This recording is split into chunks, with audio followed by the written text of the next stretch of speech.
함께 오실 하나님 말씀은 잠언 27장 1절입니다. 다 찾으셨으면 제가 한번 읽고요. 또 한 목소리로 또 한번 읽겠습니다. 너는 내일을 자랑하지 말라. 하루 동안에 무슨 일이 일어날는지 내가 알 수 없습니다. 너는 내일을 자랑하지 말라. 하루 동안에 무슨 일이 일어날는지 내가 알 수 없습니다. 아멘. 말씀의 제목은 너는 내일을 자랑하지 말라라는 제목으로 말씀을 드리겠습니다. 유난히 힘이 장사인 개미가 있었습니다.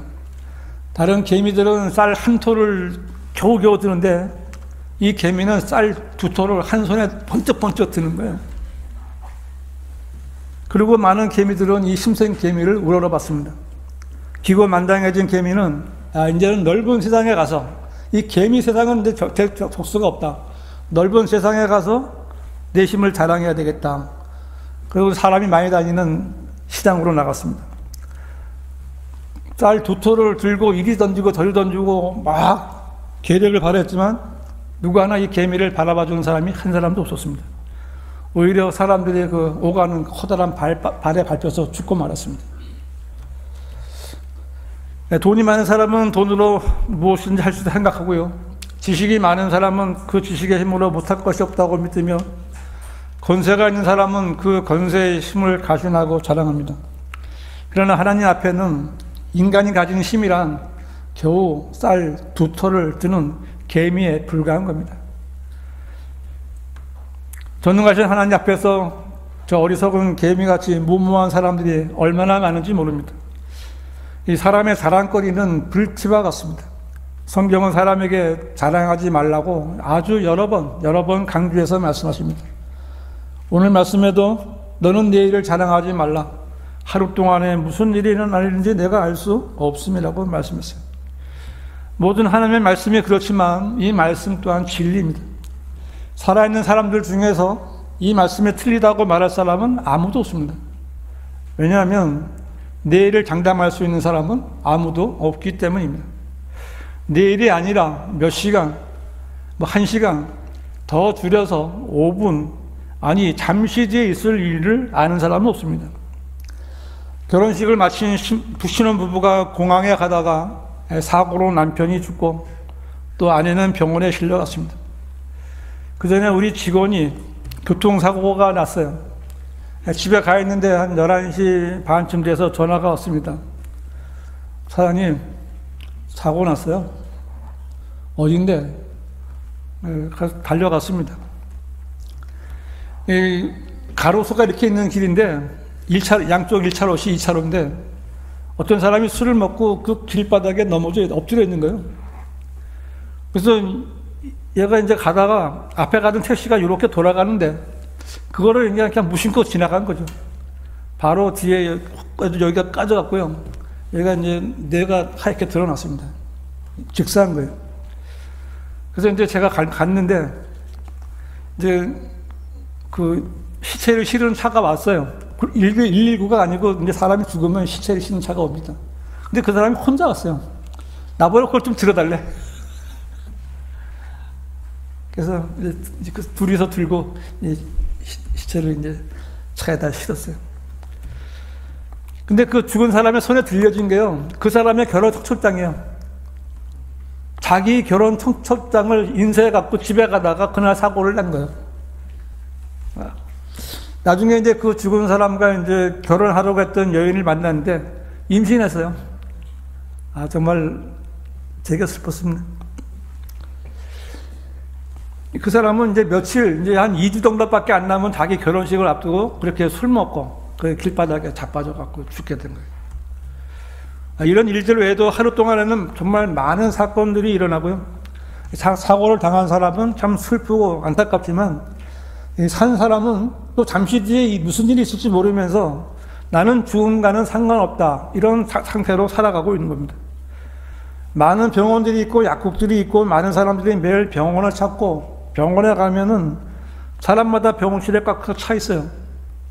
근데 병실에서도요, 제가 요즘은 이제 병원에 보험전화를 못 가지만 그전에는 일주일에 한 번씩 병원을 다녔습니다.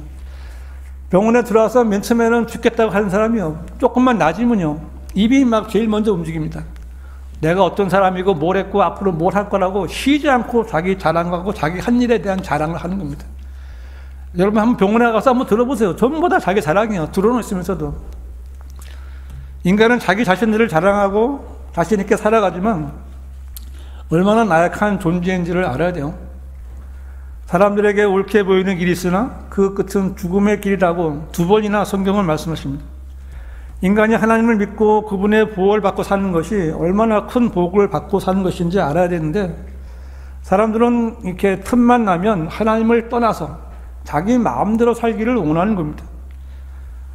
성경이 너는 내일을 자랑하지 말라, 하루 동안에 무슨 일이 일어날는지 내가 알 수 없음이라고 말씀하신 것은 잠시 후에 있을 일을 모르는 인간들에게 주님의 보살핌이 없었다면 잠시도 살 수 없다라는 것을 알려주시는 것이고요. 이 말씀은 신약에서 야고보서 4장 14절에서 너희가 내일 일어날 일을 알지 못하나니 너희 생명이 무엇이냐, 잠깐 보이다가 사라지는 안개니라 라는 말씀과 똑같은 거예요. 성경에서 이렇게 분명하고 또 경고하고 있는데도 사람들은 오래 살 것처럼 계획을 세우거나 오늘만 잘 살면, 오늘만 잘 견디면 내일도 잘 될 것이다 라고 막연한 기대감으로 살아가고 있습니다. 그러나 성경이 말씀하신 대로 인간은 자기가 계획한 대로 이 세상을 살아갈 수가 없습니다. 이것은 그리스도인도 마찬가지예요.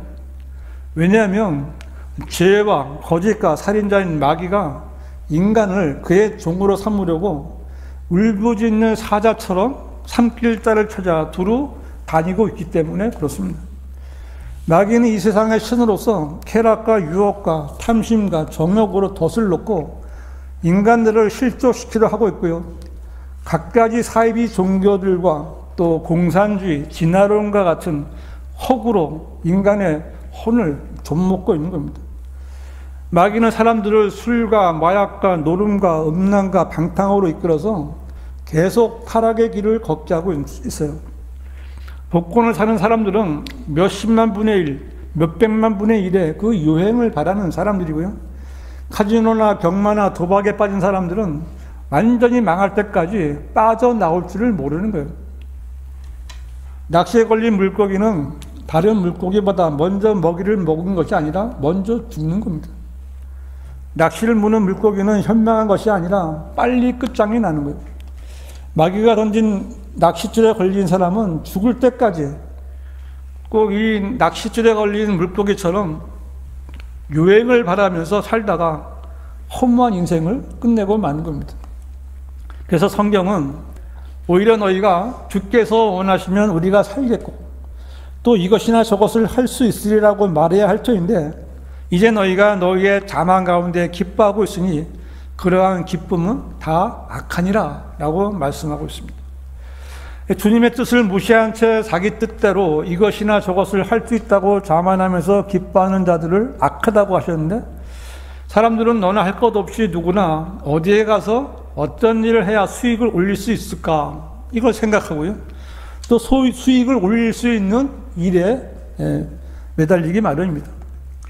그래서 일을 너무 많이 해서 몸이 고장난 상태로 병원에 누워있는 사람이 무슨 생각을 하는지 여러분 아십니까?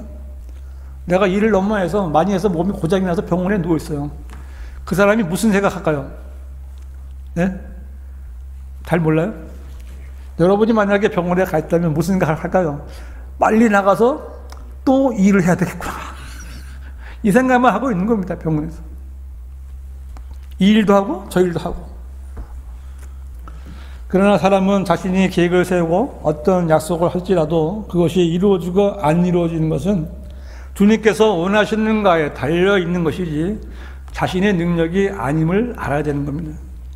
악하고 죄 많은 이 세상에서 육신을 입은 인간이 절대자이신 하나님의 보살핌이 없이 안전하게 살아간다는 것은 거의 불가능한 일입니다. 공기와 물도 다르고 식물과 음식도 신뢰할 수 없는데 다 모른 척 나에게만 별일이 없겠지 하고 살아가는 것도 어렵고, 또 그렇다고 해서 매사에 세심하게 살펴보고 살아가기도 어렵습니다. 당장 내 앞에 어떤 일이 일어날지 모르면서도 사람들은 자기가 살아온 길을 자랑하면서 또 앞으로 내가 이런 일을 할 것이다 라고 내일을 계획하고 자랑하는데, 그것을 왜 할까요? 사람들은 열심히 일을 합니다. 왜 합니까? 자랑하고 싶어. 이것도 하나의 이유가 되는 겁니다. 마태복음 8장에는 이제 예수님께서 처음으로 문둥병자를 고쳐주신 기록이 나오는데, 한 문둥병자가 나와서 주께 경배드리며 말씀드리기를, 주여, 주께서 원하시면 저를 깨끗하게 하실 수 있나이다 라고 했어요. 또 예수님께서 그 손을 내밀어서 그를 만지며 말씀하시기를, 내가 원하노니 깨끗해지라. 그랬더니 어떻게 됐어요? 즉시 그의 문둥병이 깨끗해지더라. 너무나 쉬운 말씀이에요. 이게 우리 모든 성도들한테 가능했으면 참 좋겠습니다. 내가 주여, 주께서 원하시면 이 일을 할 수 있나이다. 내가 기도했는데 주님이 내가 원하니까 되라. 즉시 되니. 얼마나 좋겠습니까? 이 문둥병자는 주여, 주께서 원하시면이라고 고백해서 주님의 뜻을 구했는데, 주님께서 내가 원하노니 깨끗해지라 이 말씀하심으로 그 문둥병자는 깨끗해졌습니다. 이렇게 주께서 원하시면이라는 말은 사람이 주님 앞에서 할 수 있는 정말 유일한 말이라고 할 수 있어요. 정말 이 세상에서 이보다 더 경건한 말은 없습니다. 누군가와 약속을 하더라도 주께서 허락하시지 않는다면 그 약속은 이루어질 수 없는 거예요. 내일 만납시다 라고 헤어지지만 주님이 허락하지 않으면 할 수 없어요. 주께서 원하시지 않으신다면 사람이 아무리 무슨 일을 계획하고 약속하고 마음 먹은들 아무 소용이 없습니다. 주님께서 원하시는 대로 이것이나 저것을 하는 사람이 정말 현명한 사람인 거예요. 현명한 사람이라면 세상 일이 자신의 뜻대로 원하는 대로 다 이루어지는 것을 아니라는 것을 아는 사람이에요. 어떤 상황에서든지 자신의 한계를 알고 주님의 뜻을 구하고 또 주님께서 또 원하시는, 그래서 정말 현명하게 하루하루를 살아가는 성도들이 되시기를 바랍니다. 너는 내일을 자랑하지 말라. 첫 번째, 이 살아있는 동안에 죽음을 대비하고 살아가야 됩니다. 욥기 7편 1절을 보시면요, 이 세상에 있는 인간에게는 정해진 시간이 있지 아니하냐? 그의 날들이 또한 꿈꾼의 날들과 같이 아니하냐라고 했는데요.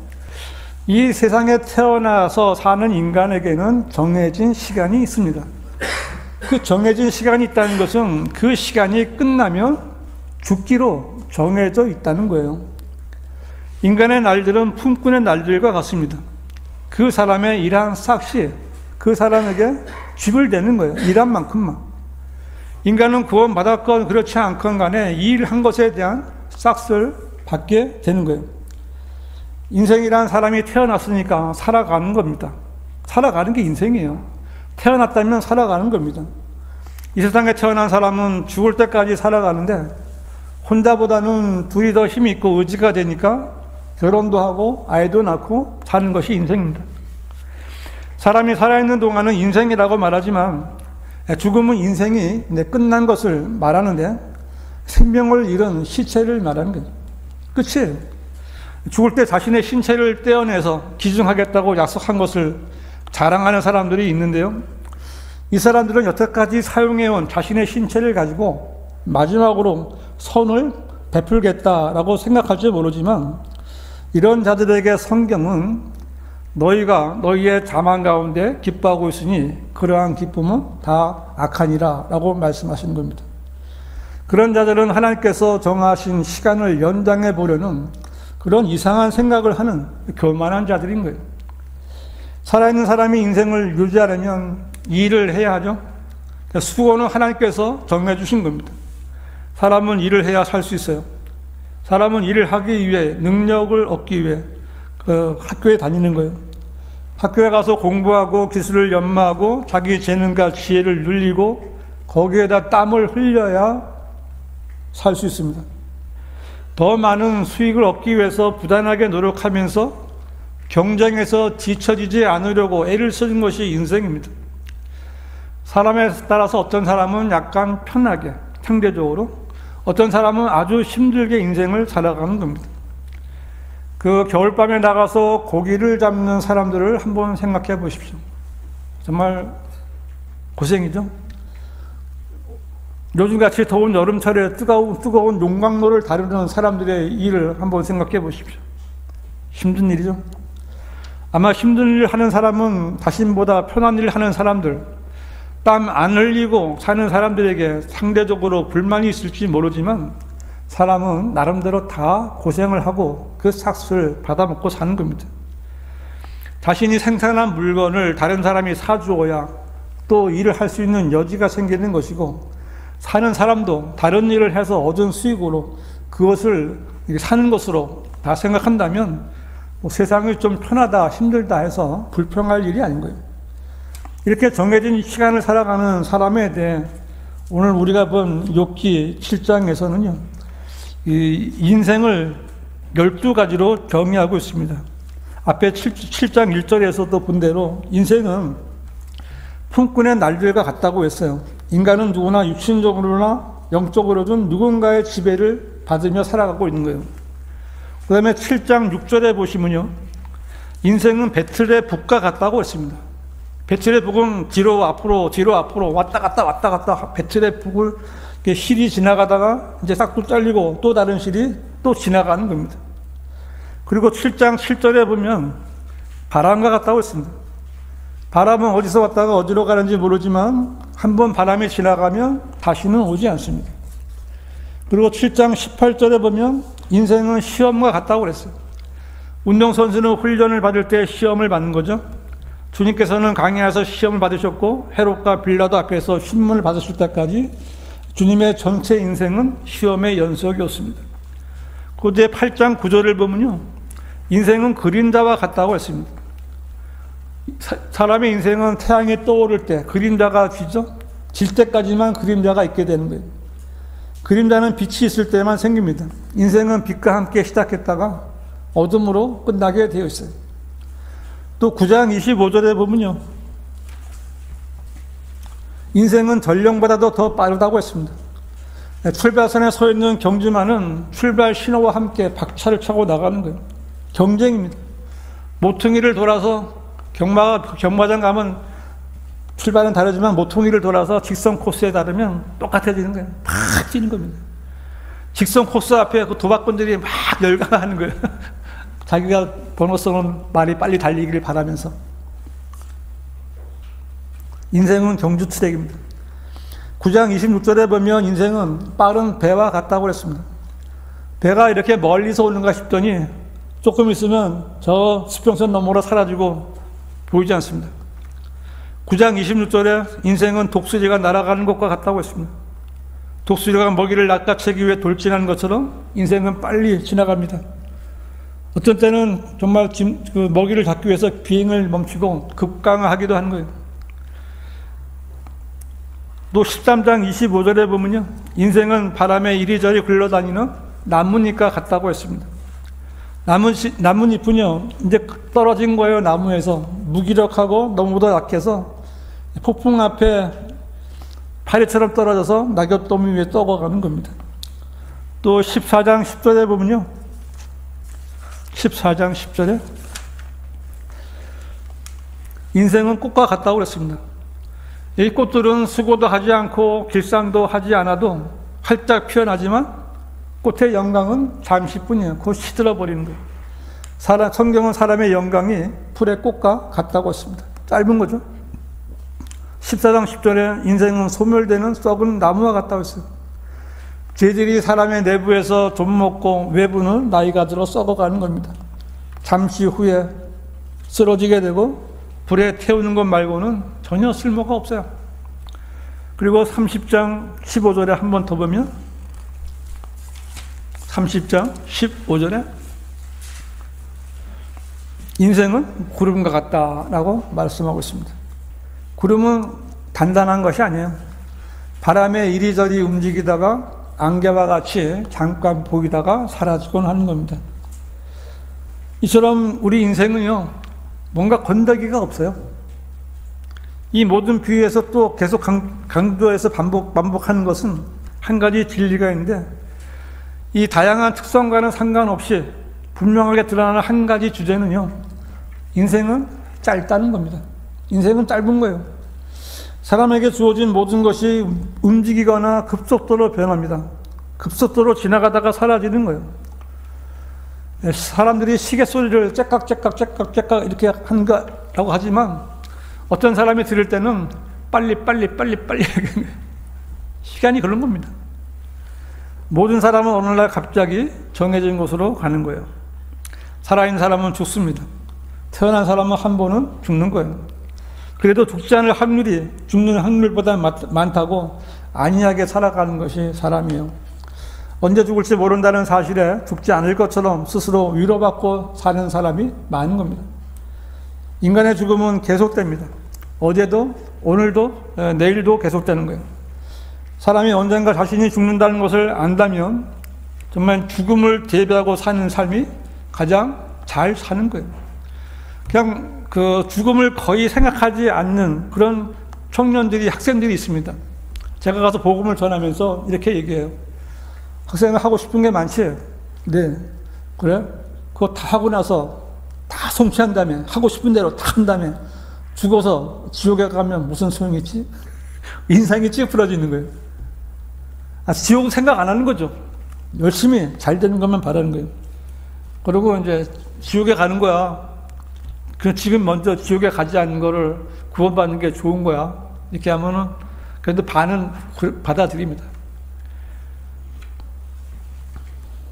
한치 앞도 모르는 인간들은 그리스도인들이 영생을 한다고 말하면 믿지 못하고 조롱하지만, 실제로는 이런 믿음을 가진 그리스도인들을 부러워하고 있다는 사실을 아셔야 돼요. 죽음이 걱정 없이 사는 사람들 정말 부러운 거예요. 여러분은 영원한 생명을 값없이 하나님의 선물로 받은 사람들입니다. 그리스도인이 70이나 80을 잘 살려고 하는 사람들과 같은 생각과 방식으로 사는 것은 너무도 비참한 일이에요.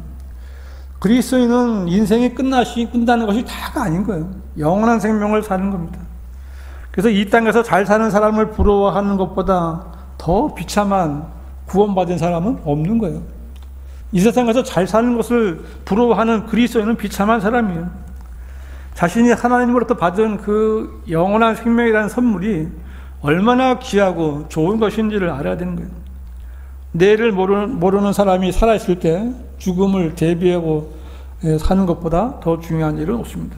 이 문제를 해결했다면 우리는 다른 사람들에게 죽음의 문제를 대비하라고 알려주어야 하는 거예요. 사람은 내일을 자랑하지 말고 죽음을 대비하며 살아가야 되는 겁니다. 이것이 우리들을 구원해 주신 하나님의 뜻을 아는 것이고 하나님의 일을 하는 겁니다. 하나님께서 우리에게 주신 구원과 구원의 영원한 보장을 자랑하는 성도들이 되시기를 바랍니다. 너는 내일을 자랑하지 말라. 왜냐하면 내일을 주관하시는 분은 하나님이시기 때문입니다. 하나님이십니다. 잠언 말씀 하나 보겠습니다. 잠언 16장 9절입니다.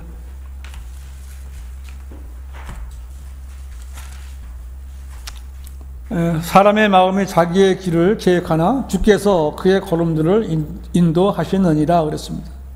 이 말씀은 좋은 의미로 본다면 사람이 어떤 특정한 길을 가고자 계획하지만 하나님께서는 그 사람이 저지르게 될 실수를 아시고 그의 걸음을 다른 길로 인도하시는 것이고요. 이 말씀을 나쁜 의미로 본다면 사람들이 이런저런 일을 계획하지만 하나님께서는 그의 계획을 다른 길로 가게 하신다는 것입니다. 대부분의 사람들은 누구나 자기가 하고 싶은 일을 하면서 살기를 원합니다. 그래서 자기 적성에 맞는 일을 찾아서 그 분야에서 성공해서 전문가가 되고 싶은 것이 보통 사람들의 생각이에요. 그래서 사람마다 내일도 오늘처럼 똑같을 것이다 라고 생각하고 내일의 계획을 세우지만 그 계획이 사람의 생각대로 되는 것은 아닙니다. 이 창세기 37장에는 이제 요셉과 그의 형제들의 이야기가 나오는데 요셉은 꿈을 꾸었어요. 그리고 형제들은 그 꿈을 말하는 요셉이 미워서 그를 시기하고 팔아버렸습니다. 요셉의 형제들은 요셉을 미워해서 그를 팔았지만 그를 이집트로 인도하시는 분은 하나님이시라고 요셉은 말해요. 나중에 요셉의 아버지 야곱이 죽고 이제 마지막에 이제 형제들이 보기에는 그늘막에 울타리가 사라진 거예요. 아버지가 죽었으니까. 이제 그 요셉을 무서워하고 있는데 그때 요셉이 이렇게 말해요. 창세기 50장 20절에 있는 말씀인데, 당신들은 나에 대하여 악을 계획했을지라도 하나님께서는 그것을 선으로 계획하시어서 오늘과 같이 많은 백성을 살도록 구원하시려 하셨다.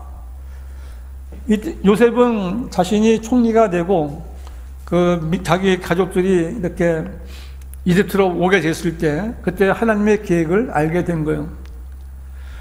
또 파라오는 모세를 죽이려고 했지만 모세는 파라오의 딸에 의해서 살아났고 파라오의 궁전에서 살렸습니다. 하만은 모르드게를 매달려고 교수대를 만들었지만 자신이 거기에 매달렸어요.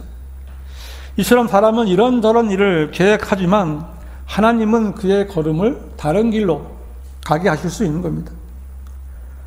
사무엘상 16장에서 하나님께서는 사무엘에게 이새의 아들들 중에서 한 사람을 왕으로 기름을 부으러 가라라고 말씀하셨어요. 사무엘이 갔을 때 이새는 다윗을 아예 제쳐놓고 다른 아들들만 데려왔습니다. 사무엘은 그 엘리압을 보고 그가 주의 기름 부음 받은 인물로 알았지만 하나님께서는 주가 보는 것은 사람이 보는 것과 같지 아니하나니 사람은 외모를 보나 주는 마음을 보느니라 라고 말씀하시고 엘리압을 거부하셨습니다. 하나님의 뜻은 자기의 아버지 이새조차 제쳐놓은 아들 제일 막내 그 양이나 치는 그 다윗에게 기름을 부으시는 것이었어요. 사람의 생각과 하나님의 생각은 다른 거예요. 시리아인들이 때를 지어 지나가다가 이스라엘 땅에서 한 소녀를 잡아왔고요. 그 소녀는 시리아의 장군 나아만의 아내를 주인으로 모시게 됐어요. 그 소녀를 통해서 나아만은 이스라엘에 선지자가 있음을 알게 되었고 그 선지자 엘리사를 찾아와서 문둥병을 고치게 되었습니다. 이런 일들은 좋은 결과를 가져온 나쁜 계획들이라고 말할 만한 것들이에요. 그런데 나쁜 것도 있어요. 누가복음 12장 16절 이하에는 어리석은 부자의 이야기가 나오는데요. 이 부자는 농사를 지어서 수확이 많이 나왔어요. 이 많은 수확을 어떻게 할까 고민하다가 생각하는 것이 기존의 창고들을 헐어내고 더 큰 것으로 지어서 거기다가 곡식과 물건들을 가득 쌓아두고 자신의 혼에게 말하기를, 내 혼아, 내가 여러 해 동안 쓸 물건들을 많이 쌓아두었으니 편히 쉬고 먹고 마시고 즐거워하라 하리라 하였으나, 하나님께서 그 부자에게 뭐라고 그래요? 너 어리석은 자야, 오늘 밤 내 혼을 내게서 앗아가리니 그러면 내가 장만한 것이 누구의 것이 되겠냐고 말씀하시더라고 했어요. 그 부자는 자신의 계획을 가지고 있었지만 그는 자신의 존재를 모르면서 자신의 인생을 계획하고 있었던 겁니다. 사람에게 옳게 보이는 길이 있으나 그 끝은 죽음의 길이 되는 거예요. 야고보서 4장에서 어떤 사람이 오늘이나 내일 우리가 어느 성읍으로 가서 거기서 1년쯤 지내고 사고 팔아 수익을 올리리라 하는 계획을 세웁니다. 그는 지금까지 잘 사업하던 사업가였는지는 모르지만 그는 사업을 계획하기 전에 하나님의 뜻을 알고 계획을 세웠어야 했는데 그러지 못했기에 너희가 내일 일어날 일을 알지는 못한다는 말씀을 듣고 말았습니다.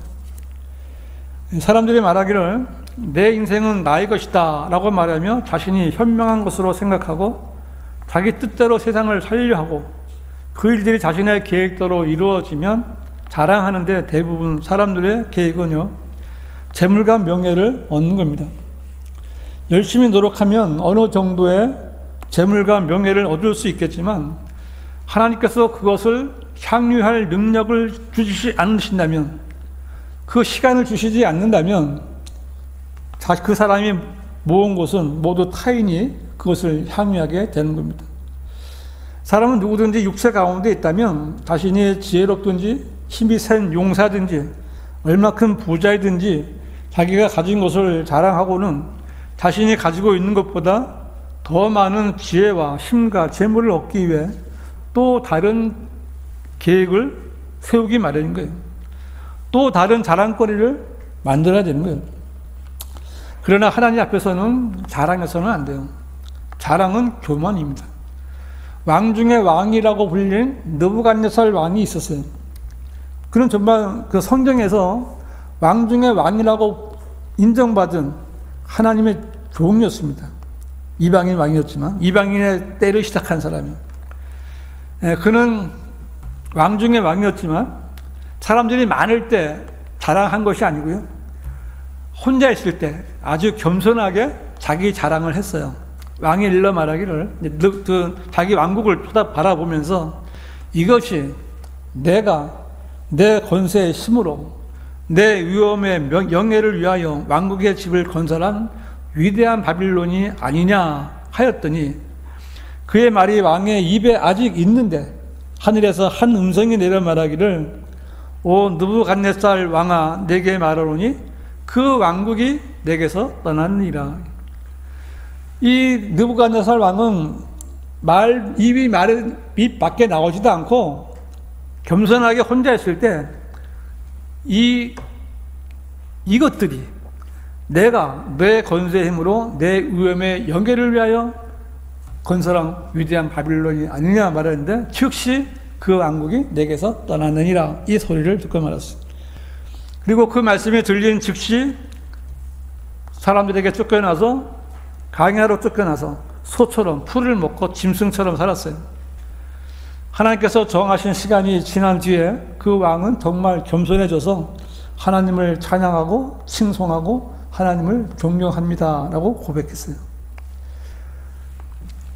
왕이라도 그런 거예요. 왕이라도. 사람에게는 자기 인생을 자기 마음대로 사용할 권리가 없습니다. 왜냐하면 창조주 하나님께서 생명의 호흡을 거두어 가시면 그는 더 이상 자신의 힘으로 아무것도 할 수 없는 거예요. 설령 자기 인생을 자기 멋대로 산다고 치더라도 그에 대한 책임은 자신이 져야만 하는 겁니다. 많은 사람들이 자신의 계획대로 교회를 찾아 나섰다가 자유함을 누리지 못하고 오히려 더 심한 억압과 큰 짐을 지게 되는 것은 그 교회들이 진리를 실행하지 않고 성령이 계시지 않기 때문에 그런 겁니다. 진리 안에 세워지지 않은 인간의 계획은 교회건 교단이건 목사건 뭐건 자랑할 것이 아무것도 없는 거예요. 많은 교회들이 하나님을 믿는다고 하면서 세상에 있는 것들을 자랑하고 있어요. 큰 교단, 장자교단이라고까지 말하죠. 이렇게 장자교단을 자랑하고 모이는 교인의 숫자를 자랑하고 세계에서 제일 큰 교회를 자랑하는 자들 안에는 진리도 없고 성령님도 계시지 않는 거예요.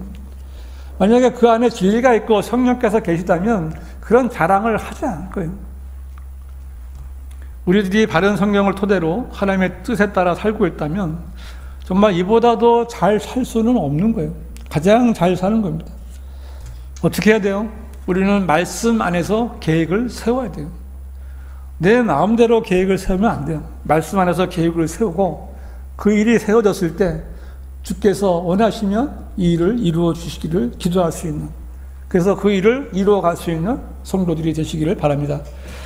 너는 내 일을 자랑하지 말라. 그 다음에 세 번째로 자랑하는 자는 주를 자랑해야 됩니다. 마가복음 8장 36절인데요. 사람이 온 세상을 얻고도 자신의 혼을 잃는다면 무슨 유익이 있겠느냐라고 말씀하셨는데, 이 말씀이 바로 사람이 내 일을 자랑하지 못하는 이유가 되는 거예요. 영원히 살 수 있다는 것을 못 믿는 사람은 자랑할 것이 없어요. 어린아이가 해변에서 모래성을 쌓고 놀다가 돌아가면 파도가 그 모래성을 깨끗이 한 것보다 더 허무한 것이 구원받지 못한 인생인 거예요. 지금은 잘 살고 있다고 속고 있는 겁니다. 자랑할 것이 아무것도 없는 거예요. 우리가 알고 있는 그 타이타닉 호가 그 당시가 언제냐면 1912년입니다. 그 1912년 당시에 가장 크고 호화로운 영국의 여객선이었어요. 이 배가 항해를 한 지 얼마 지난 후에 빙산주의라는 전보를 받았습니다. 그런데 이 배의 선장은 큰 소리 친 거예요. 하나님이라도 이 배를 어쩔 수는 없을 것이다. 이렇게 큰 소리를 치고 항해를 계속하라고 지시했습니다. 얼마 가지 못해서 이 배는 빙산을 들이받고 서서히 침몰하는 거예요. 가라앉고 말았어요. 당시 그 배에 탔던 사람들은 부호들, 귀족들, 고위 관리들, 사업가들, 군인들, 연예인들, 의사들 등 각계각층을 대표하는 사람들이었고, 각자의 계획이 있었고 자신이 한 일에 대해서 자랑거리가 많았던 사람들이었습니다. 그런데 그들은 죽었어요. 다는 아니면 다 죽었습니다. 그러므로 내일을 자랑하지 말라는 말씀은 인류 전체에게 하나님께서 하신 말씀인 거예요. 하나님께서는 모든 인류에게 말씀하신 것은 모든 사람이 죄인이라는 겁니다. 거짓말쟁이라는 거예요. 의인은 한 사람도 없다는 겁니다. 모두 죽을 수밖에 없고 죽은 후에는 지옥 불 속에서 영원한 고통을 당할 것이라는 거예요. 오늘은 살아있지만 내일을 모른다는 거예요. 오늘은 자랑할 것이 있을지 몰라도 내세울 것도 없다는 거예요. 그런데요, 하나님께서는요, 그리스도인들에게는 자랑할 명분을 만들어 주셨어요. 하나님께서는 신실한 성도들에게 하나님의 일을 하게 해주시고 또 많은 열매를 맺게 해주십니다. 그리고 그 일들에 대해서 자랑할 기회를 주시지만 그 자랑에 대한 조건을 달아주셨어요. 그래서 하나님께서는 고린도후서 10장 17절에서 그러나 자랑하는 자는 주를 자랑하라고 말씀하셨고, 고린도전서 1장 31절에서는 기록된 바와 같이 자랑하는 자는 주를 자랑할지니라 라고 말씀하셨어요. 누구를 자랑하라고요? 주를 자랑해요. 하나님만 자랑해야 되는 거예요. 하나님만. 그리고 이것이 이제 기록된 바와 같이라고 했어요. 이 기록은요, 에레미야서 9장에 있는 말씀이에요.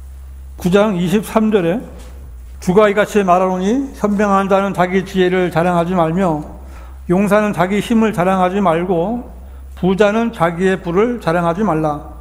그러나 자랑하는 자는 이것을 자랑할지니 그가 깨달아 나를 알아서 내가 이 땅에서 자애와 공의와 의를 행사하는 주임을 아는 것이라. 이는 내가 이 일들을 기뻐함이라 주가 말하노라 했습니다. 이 하나님이 보시기에 인간의 지혜와 힘과 재물은 아무리 많아도 그 사람이 죽어갈 때 아무 소용이 없을 뿐만 아니라 하나님께서도 그것들을 존중할 만한 가치가 전혀 없기에 그 사람의 지혜와 힘과 재물은 자랑하지 말라라고 말씀하시는 거예요. 그 대신 자랑할 것을 알려주셨는데 바로 하나님께서 하신 일과 하실 일을 알고 자랑하라는 겁니다. 하나님께서 하시는 일은 완벽하고 빈틈이 없으십니다. 하나님께서는 그야말로 이 눈썹만큼도 실수가 없으신 분이에요. 하나님의 자녀들이 자랑할 것은 하나님께서 심판하시는 일이 우연한 자연 현상 때문이 아니고 하나님께서 심판하시고 징계하시고 벌을 주시는 일이며 그 일들이 틀림없이 집행된다는 것을 알리는 거예요. 이게 하나님의 자녀들이 자랑해야 될 일이에요. 우리를 하여금 정하신 대로 그 일을 완벽하게 하시는 그분을 자랑하라는 거예요. 그리스도는 하나님으로부터 영생을 선물로 받은 사람들입니다. 하나님께서 예수 그리스도를 믿고 거듭난 그 사람에게 의롭다라고 선언하셨어요. 행함이 없어도 불경건한 자를 의롭다 하시는 그분을 믿는 사람에게는 그의 믿음이 의로 여겨지느니라. 그렇죠? 의롭게 됐어요. 하나님께서 너는 의롭다 했어요. 그 사람은 죄사함을 받은 거예요. 아주 깨끗해진 겁니다. 이 구원받지 못한 더러운 죄인들과는 다른 거예요. 그래서 자랑할 것이 있는 거예요. 왜냐하면 내가 한 일이 아니기 때문에. 그리스도는 거짓말이 아니라 진실로 자기 자신이 가진 것을 자랑할 수 있는데 그것은 오직 주 예수 그리스도 한 분뿐이십니다. 주님께서는 우리를 위해 지혜와 의와 거룩함과 구속이 되셨고요. 그분을 통해 우리가 죄로부터 깨끗해졌고 죽음과 지옥의 형벌에서 구속되었습니다. 그것만이 아니라 우리는 하나님의 아들들이 되는 권세를 받았고요. 예수 그리스도의 영광된 모습과 같은 몸을 입게 될 것이고 그리스도와 함께하는 공동 상속자로서 그리스도와 함께 천년왕국을 통치하는 영광을 받게 될 것이고 새 예루살렘 도성에서 영원히 주와 함께 살게 될 거예요. 그래서 우리가 외치고 자랑할 수 있는 것은 이 일을 이루어 주신, 나에게 이 일을 선물로 주신 주 예수 그리스도뿐인 거예요. 그분은 정말 우리의 자랑거리가 되시는 분이에요. 여러분은 주님을 자랑하십니까? 네, 그리스도라면 먼저 자신을 구원해 주신 주 예수 그리스도를 자랑해야 하는 거예요. 그리고 그리스도인들이 자랑해야 하는 것은 자신이 한 일을 자랑하는 것이 아닙니다. 우리가 어떤 일을 해서 하나님을 기쁘시게 했다 하더라도 그 일들은 하나님에 의해 이루어졌다는 사실을 알아야 돼요. 내가 복음을 전했고 구정을 했다 할지라도 주님께 먼저 공로를 돌려드리고 정말 신중하게 이렇게 말해야 되는 거예요.